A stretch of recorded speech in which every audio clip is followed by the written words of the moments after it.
حضرت عمر بن عاص رضی اللہ تعالیٰ عنہ نے مصر خود فتح کیا تھا، خود فاتح تھے. حضرت عمر نے انہیں گورنر مصر بنا دیا. ان کا بیٹا ایک عام آدمی کے بیٹے کو کہنے لگا چلو اپنا اپنا گھوڑا دوڑاتے ہیں، بھلا کون جیتتا ہے. گھوڑے دوڑے، عام آدمی کا بیٹا جیت گیا. گورنر صاحب کے بیٹے نے درہ اٹھایا اور درہ اٹھا کر کے اس جیتنے والے غریب آدمی کی کمر پہ درے مارے. اس کو جب درے لگے تو بیٹے نے گھر آ کے باپ کو اپنی لہو لوہان کمر دکھائی. باپ کے دل میں بڑی قدر ہوتی ہے اولاد. درجے تو لوگ ماں کے بیان کرتے رہتے ہیں، لیکن جتنا باپ پیار کرتا ہے اس کا بھی تقاضا کوئی کر نہیں سکتا. والد نے جب دیکھا نا لہو لوہان ہے گردن، تو والد چیخے، روئے، اور پھر پتہ نہیں اگلے 1.5 منٹ میں اس بچے کے والد کو کیا ہوا. اس نے آنسو پونچھے اور بیٹے کو کہنے لگا میرے گھوڑے کے پیچھے بیٹھ. کدھر جانا ہے؟ فرمانے لگے یہ ظلم کا دور نہیں، یہ عمر کا دور ہے. ہاں ایسی بات ہے کوئی جو مرضی کر جائے؟ بیٹھ میرے گھوڑے پہ. آدھی رات کے وقت پہنچے مدینے اور باہر جا کے وہ آدمی پکارنے لگے، کہنے لگے عمر باہر آؤ، نکلو خوابگاہ سے. جب غریبوں پہ ظلم ہو تو پھر حکمرانوں کو سونے کی اجازت نہیں ہوا کرتی. باہر آؤ. فاروق اعظم آدھی رات کو اٹھ کے آئے. کیا ہوا؟ کہا عمر دیکھ یہ بیٹا جو میں نے اپنے منہ کے نوالے کھلا کھلا کے پالا ہے، ذرا میرے لال کی پشت دیکھ. تیرے دورے حکومت میں یہ حال ہوگا. حضرت فاروق اعظم نے کہا جاؤ بلا کے لاؤ فاتح مصر کو. حضرت عمر بن عاص بیٹے سمیت آئے. جناب فاروق اعظم فرمانے لگے مجمع میں کھڑا کر کے، فرمایا کیوں مارا تو نے اس کو؟ گردن جو گئی. فرمایا تو گورنر کا بیٹا تھا اس لیے مارا ہے؟ اس غریب آدمی کے بچے کو کہا درے پکڑ اور گورنر کے بیٹے کو اس کے سامنے مار، اور اتنے مار کے اسے سمجھ آئے.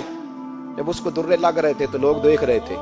تھوڑی دیر گزری تو حضرت سیدنا عمر فاروق رضی اللہ تعالیٰ عنہ نے فرمایا گورنر مصر کو بھی سزا دو، اس کے کپڑے اتروا کے اسے ٹاٹ کا لباس پہناؤ. لوگ کہنے لگے حضور گورنر صاحب کی کیا غلطی؟ سنو اور یاد رکھنا.